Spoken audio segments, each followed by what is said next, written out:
Fala pessoal, tudo beleza? Um amigo meu me fez uma pergunta: por que a gente não pode pagar insalubridade para um dia não precisar pagar insalubridade?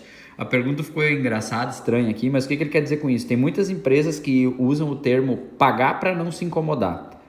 Se eu não pagar agora insalubridade, um dia ele sai e pode me cobrar. Eu vou fazer um risque-rabisque aqui para mostrar a minha opinião, tá? Beleza. Eu vou pagar a insalubridade, que está baseada na NR15. Era uma cabine de pintura com solvente, com hidrocarboneto, enfim, tá? Seja a insalubridade de 20%, tá? Daria R$ 209 por mês, tá? Então, pela pintura, solvente, hidrocarboneto, beleza. Porém, se eu estou assumindo que esse agente atinge o meu trabalhador, não, mas eu vou pagar só para não me incomodar. Na lei não tem esse termo. Se você está pagando, você está assumindo que esse agente em algum momento atinge a saúde do trabalhador. Por isso que está lá a rubrica na folha de pagamento dele que ele recebe insalubridade. Se esse mesmo agente da NR15 também estiver contido lá no decreto 3048, eu estou dizendo na esfera trabalhista, eu deixo o agente atingir o meu trabalhador. Esse mesmo agente, então, por lógica, eu terei que assumir que está atingindo o trabalhador, que é o mesmo agente, porém a gente está olhando em esferas diferentes, em legislações diferentes, em áreas diferentes. Aqui é trabalhista, aqui é previdenciário, tá? No decreto 3048, então, fala que se tiver exposto de forma permanente, blá, blá, blá, eu tenho que conceder, então, a aposentadoria especial para esse trabalhador, que ele vai se aposentar precocemente, ali, após os 15, 20 ou 25 anos de contribuição, salvo as alterações da reforma da Previdência, mas não é esse o assunto. E para esse cara ter esse tempo de aposentadoria precoce, então lá na Lei 8212, que fala do financiamento, então vai dizer que para o cara se aposentar nas condições especiais do trabalho, ele tem que recolher então o financiamento da aposentadoria por condições especiais do trabalho, que numa indústria normalmente é 6%, podendo ser até 9 ou 12, dependendo da situação, tá? Mineração, etc. Então, esse 6% em cima de uma folha, vamos chutar aqui que o cara ganha R$ 2.000, tá? Vai ser R$ 120 mensais, tá?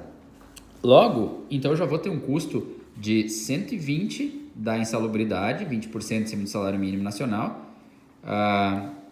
Aliás, de onde é que eu tirei? Não, 120 daqui. 120 do financiamento, então, da aposentadoria especial dele. E R$ 209, então, que é aí sim da insalubridade. Somando aí, então, um custo de R$ 329 ao mês que a empresa vai ter em função dessa insalubridade ou dessa exposição que a empresa vai estar assumindo, que expõe o trabalhador a um agente nocivo, tá?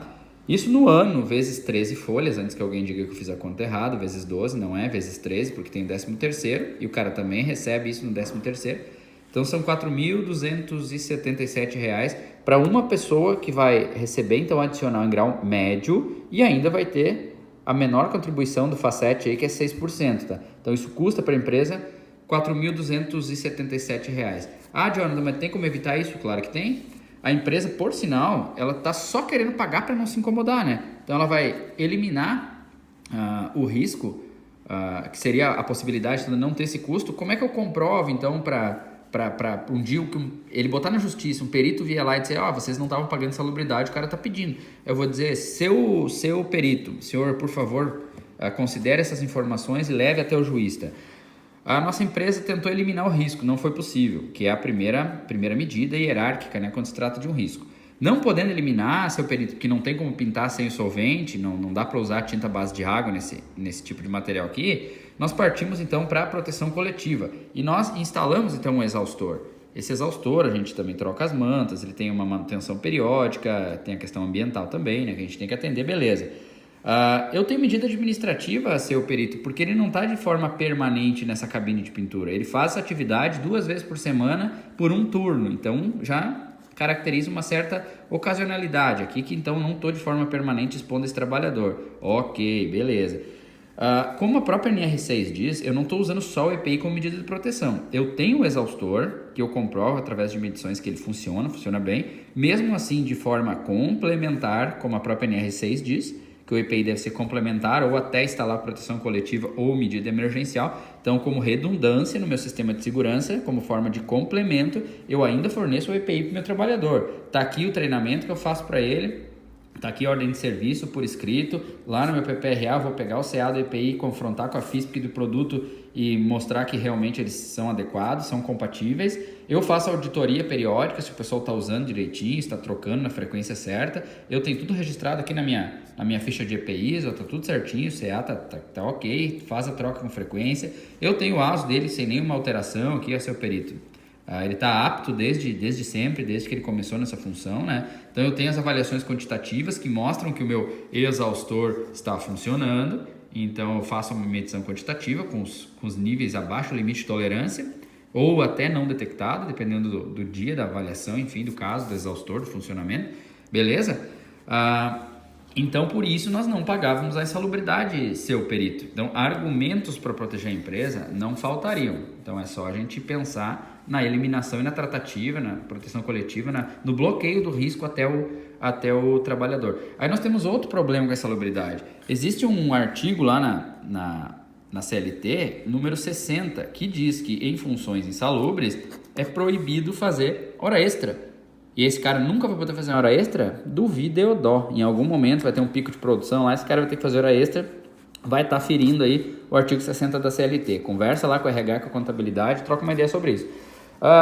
Quando que as empresas pagam isso aqui? Infelizmente, existe muita sonegação, quando os casos são reais, que a empresa expõe realmente o trabalhador, não tem a proteção adequada e ele vai se aposentar mais cedo, como a própria Receita Federal vem cobrando algumas empresas. Porém, a Receita Federal está detectando essa sonegação com o número de casos elevado de aposentadorias especiais concedidas a trabalhadores que entraram judicialmente contra o INSS, foi comprovada a veracidade do direito à aposentadoria especial e o INSS aciona a Receita Federal, que vai lá nas empresas, normalmente muito grandes, e cobram esse tributo teoricamente sonegado. Quando entende-se que é sonegado, deveria ter recolhido e não recolheu, já não são mais R$120.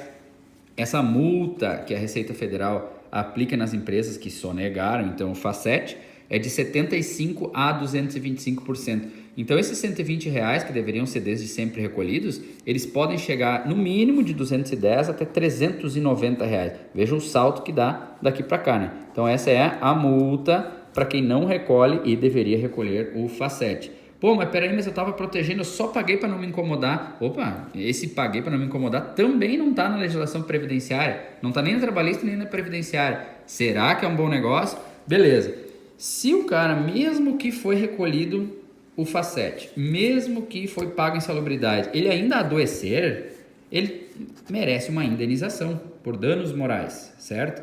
Então, quem caracteriza essa doença lá na Lei 82.13, porém caracterizada a doença como ocupacional, o cara vai ter lá um problema que talvez seja genético, talvez seja por outra atividade que ele faz, talvez seja por N motivos. Porém, a empresa paga a insalubridade para não se incomodar. A empresa pagando a insalubridade, de novo, ela está assumindo que ela expôs o trabalhador. Por isso que foi devido, inclusive, a aposentadoria especial, se a empresa contribuiu ou não contribuiu, foi multada ou não foi multada, não sei, essa fase nós já passamos. Mas então, se ele alegar ter uma doença e tiver alguma correlação com o trabalho dele, a empresa automaticamente está se condenando, porque ela já pagava a insalubridade, né? Então ela está assumindo que sim, que essa doença aqui, não, mas eu dava os EPIs, não, peraí, mas não era suficiente, porque tu mesmo assumiu ou vocês rasgam dinheiro? Você mesmo assumiu que estava expondo ele a risco, então assuma-se também o que diz lá no artigo 186 e 927 do Código Civil, que aquele que por ação, negligência, omissão e blá, blá, blá, causar dano a outra pessoa comete um ato ilícito e se comete um ato ilícito, fica obrigado a repará-lo, ou seja, pague-se a indenização. Vejam só que essa questãozinha aí de pagar para não se incomodar a insalubridade, ela passa pela NR15 trabalhista, aposentadoria especial, previdência, Lei 82.12, legislação tributária, até um possível dano moral aí na legislação civil e ainda se não trocar os filtros, tiver na licença bonitinho, ainda cai lá na legislação ambiental, né? Aí nós vamos voltar lá para o início. Mas eu só pago para não me incomodar, eu protejo, ele não vai ficar doente. Bom, se agora, visto tudo isso, você se sente confortável em afirmar isso porque tem tudo isso aqui bonitinho e está monitorando, está tudo certinho, então me responde agora. Por que tu vai pagar isso aqui?